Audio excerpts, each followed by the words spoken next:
Fala galera, seja muito bem-vindo a mais um Panorama de Mercado. Hoje vamos falar aí o mercado se recuperando depois, né, da devolvida que deu ontem, tá? Então hoje a gente não tem exatamente um dia de risk on, mas tem um dia de recuperação e tem alguns motivos, eu já vou falar para você. Fica com a gente que eu vou mostrar. Tá legal? Antes disso, para quem não me conhece, meu nome é Breno Brasil, sou responsável de conteúdo aqui em macroeconomia do Café com Day Trade e essas são nossas redes sociais, tá? Para quem quiser dar aquela contribuída, aquele like, tá joia? Bom, a gente começa sempre com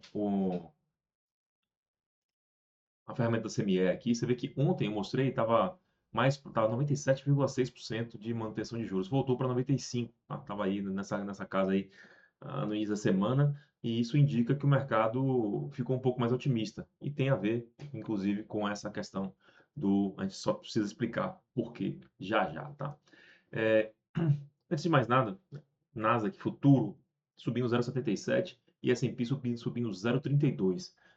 Então, depois de ter caído ontem 1,07% Nasdaq e S&P ter caído 0,53. Tá aqui, ó, se você for olhar aqui, 1,7, 0,53. Dow Jones também caiu um pouquinho e houve uma rotação ali que acabou mantendo o Russell 2000 é, no patamar. Então, a gente também viu alguma coisa de migrando para ativos japoneses, tá? Também tem uma questão lá no primeiro-ministro, vai ter novas eleições, a primeira-ministra convocou aí, disse que vai convocar, na verdade, né? Vai dissolver o parlamento, uma parte do parlamento e fazer novas eleições. Tá? Então, deu uma realizada ali no Japão, mas acredito que pela perspectiva positiva que tem sido o trabalho dela, vai acabar refletindo bem lá na frente.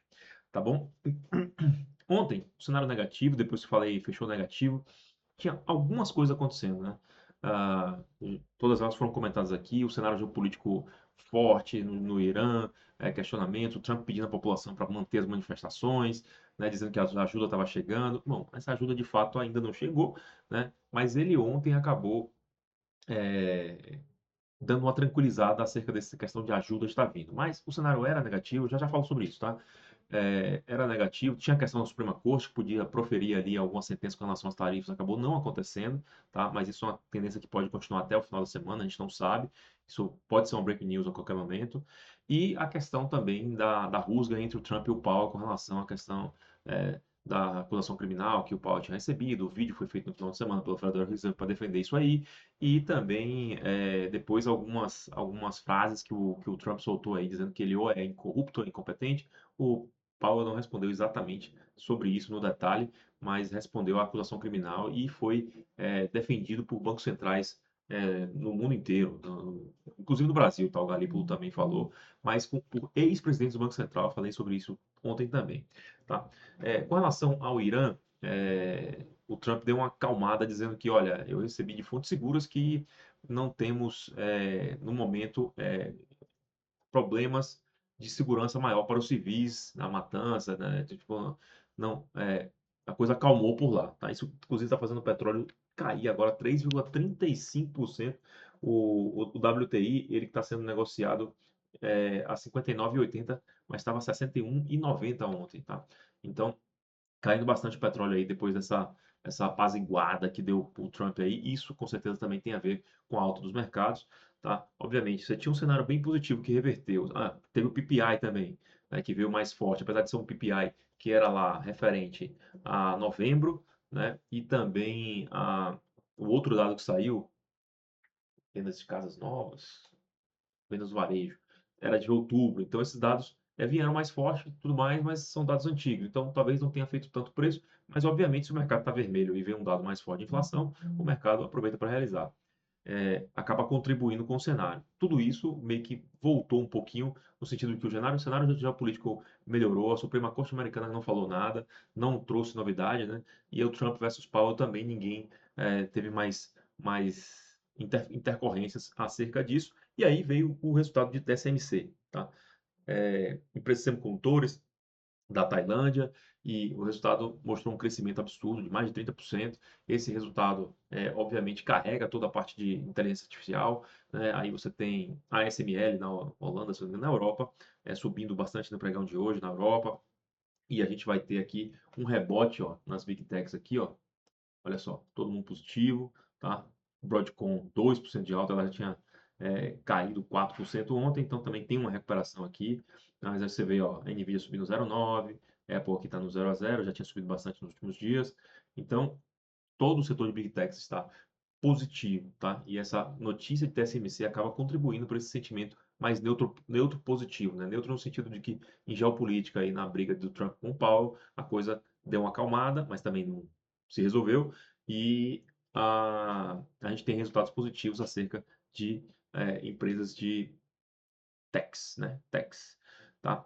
Então, esse é o cenário para hoje. A gente pode passar aqui e dar uma olhada no calendário. Opa, ficou aqui no calendário. A gente tem para hoje os pedidos iniciais e contínuos de seguro-desemprego. Isso aí é um dado recorrente, toda quinta-feira tem, mas é um dado de relevância que tem que acompanhar a tendência, tá? Então, a média está em 211 aqui.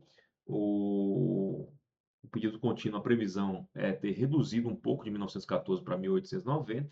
E o pedido inicial, cadê o pedido inicial? Opa, tá mais para cá. A previsão é aumentar um pouco de 208 para 215, tá? Então, a previsão é praticamente de estabilidade nessa semana que se passou, né? Mas, e aí a gente tem alguns dados do Fed de Filadélfia. Para quem não sabe, o Fed é dividido em 12 subdistritos, né, ali nos Estados Unidos, e alguns deles conduzem pesquisas por conta própria, às vezes a nível nacional, às vezes a nível local, tá? E aí o Fed de Filadélfia aqui, ele solta alguns dados aqui da indústria, né? É, é, preços, investimentos, novas ordens, né? Condições de cada um desses itens aqui, ele sozinho acaba não sendo tão relevante, mas aí já tem aqui o dado de emprego, que é um pouquinho mais relevante, né? Enfim, é mais para acompanhamento, tá? É um dado mais para acompanhamento, ele não vai fazer deslocamentos no mercado a princípio. Tá? Depois a gente vai ter dados de gás naturais aqui, de gás natural, 10,5 o Rafael Bostic, presidente do Fed de Atlanta, fala, ele não é montante esse ano. O BAR, ele é um pouco mais relevante aqui. O Bostic, ele já foi cotado para ser presidente do Fed, tá? Então, enfim, apesar de não ser votante, ele tem 2 estrelas aqui, ó. E aí o BAR fala, lembrando que eles ainda podem falar sobre política monetária, na semana que vem já não vão poder, porque a reunião é na outra semana, a reunião de política monetária, né, onde se decide ali os juros. Uma agenda razoavelmente fraca para hoje, tá? A gente não tem aí dados como CPI, PPI, enfim, é, e payroll, nada disso, tá? Então, PMI, não tem um grande dado aí, um drive do dia tão específico aí, tá? É mais ficar por conta do cenário positivo, né? E, obviamente, aguardando alguma break news. A gente lembra sempre que a questão da Suprema Corte pode sair entre hoje e amanhã, tá? Pode, obviamente, ficar para a semana que vem, se o caso estiver mais complexo do que o que a gente imagina, mas, a princípio, a previsão do mercado é que aconteça entre hoje e amanhã, tá? E aí, você gostou do conteúdo, da análise, das informações que você recebeu? A gente sempre lembra que você pode curtir o canal, mandar comentários, mandar sugestão de conteúdo que a gente vai procurar atender, tá bom? E é isso. Vamos pro jogo e até amanhã.